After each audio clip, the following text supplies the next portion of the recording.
బిర్యానీకి అయితే మసాలాలు వేస్తున్నానండి. టైం చూపిస్తా చూడండి ఒకసారి. 12 అవుతుందండి. ఇంకొక అర్ధ గంటలో నా మనవడు వచ్చేస్తాడు. అప్పటికి అయిద్దో అవ్వదో కూడా.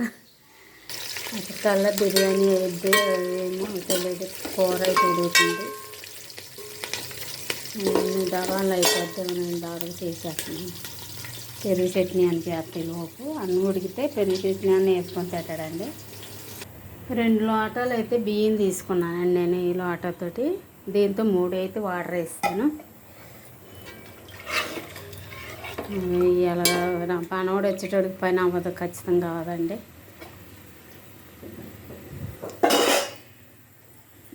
బిర్యానీలోకి అయితే అండి ముక్కలు వేద్దామని ఇవి ఉడకపెట్టి పక్కన ఉంచాను. కొన్ని అయితే కూర అయితే ఉడుకుతుందండి. బియ్యం అయితే వేసానండి. ఎసరు మరుగుతుంది. ఇప్పుడు మనం కొద్దిగా ఇది కూడా చికెన్ కూడా వేసేసుకుందాం.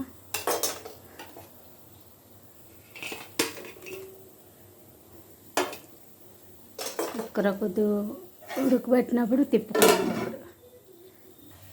పెరుగు చట్నీ కూడా చేస్తానండి. నా మనవాడు వచ్చిన అన్నం ఉడికింది దీంతోనే అంటాడు. మేము ఉంటున్నాయి ఇంటిగల్ల వాళ్ళకైతే అండి గోంగూర చెట్లు కూడా ఉన్నాయి. వీళ్ళు గోంగూర అయితే కోసుకొచ్చుకుందాం కొంచెం.